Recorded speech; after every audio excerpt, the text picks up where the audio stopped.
នេះរបៀបយើងរៀនដំបូងឆាកការកាន់ឆាកឬក៏ចាប់ដើមរៀនមេដំបូងទី1យើងរៀនឲ្យស្គាល់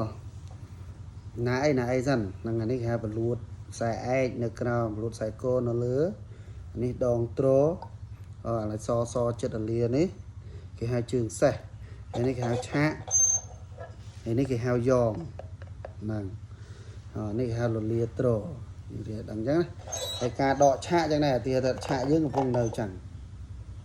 កាលណាយើងដកទាញមកទៅតឹងចេះវាអាចកូតថ្នាំឡើងនេះអញ្ចឹងយើងត្រូវដកឡើងលើបន្តិចសិនដកឲ្យត្រង់ឡើងលើបន្តិចហើយចាំយើងត្រឡោះឆាកមកខាងយើងមកហើយយើងដកឡើងលើទៅទៀតដើម្បីឲ្យអាចុងនេះវាផុតពីលានេះនឹងហើយធ្លាក់មកវិញស្មើហើយឆាកអញ្ចឹងដែរយើងអូសឲ្យស្មើអញ្ចឹងយើងកុំអូសកងែកកងក់ចេះកុំអូសលើកឡើងលើចុះក្រោមចេះធ្វើម៉េចស្មើហើយកដៃយើងពេលអូសទៅយើងកាច់បន្ទន់តាមហ្នឹងហើយម្រាមដៃយើងសោកម្រាមអញ្ចឹងសោកម្រាមមួយពេលចង់ដុតខ្សែកយើងយឹតម្រាមងាងមកក្រោយមកពេលចង់ដុតខ្សែឯកយើងរុញម្រាមដងរុញម្រាមរបស់យើងរុញដងឆាកនេះទៅមុខទៅវាដុតខ្សែឯកហើយអញ្ចឹងយើងរៀនកូនឲ្យត្រង់សិន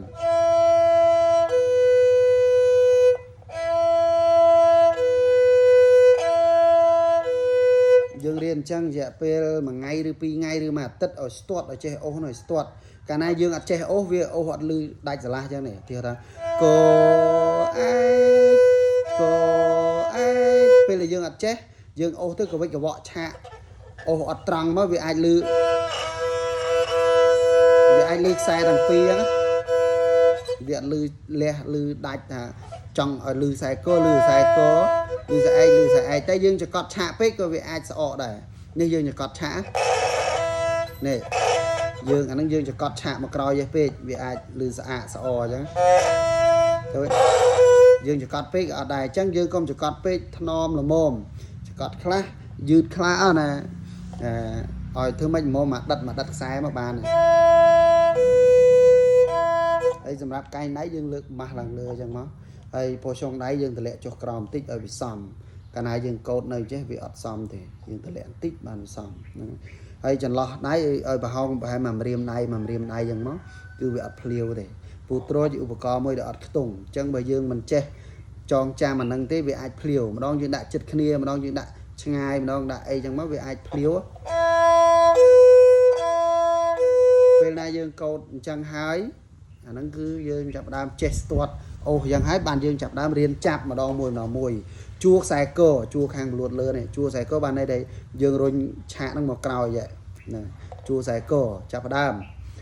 យើងបលែងខ្សែកគេហៅខ្ទង់អីគេសុលចាប់ដៃអល់ខ្សែកឡាគេចាប់ដៃកណ្ដាលខ្សែកស៊ីដៃងាយខ្សែកដូដៃកូនខ្សែករេចឹងដៃពាក្យដៃកូនហ្នឹងឲ្យបលែងខ្សែឯកគឺសំឡេងសូប៉ុនគ្នារេដូចគ្នាឃើញសំឡេងដូចគ្នា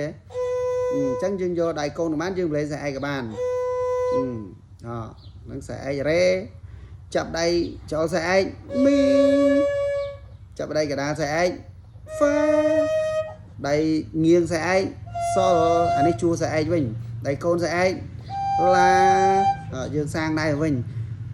ឡាសុលហ្វាមីរេដូស៊ីឡាសុលអញ្ចឹងយើងរៀនអាហ្នឹងឲ្យចេះប្រហែលប៉ុណ្ណឹងសិនដូរ៉េមីហ្វាសុលឡាស៊ីដូរ៉េសុលហ្វាមីរេដូស៊ីឡាសុលយើងរៀនអាហ្នឹងរយៈពេលមួយអាទិត្យក៏ដោយកន្លះខែក៏ដោយយើងរៀនហ្នឹងឲ្យចេះស្ទាត់ប៉ុណ្ណឹងបានយើងចាប់ដើមរៀនយកលបឿនលឿនមួយថ្ងៃបន្តិចចា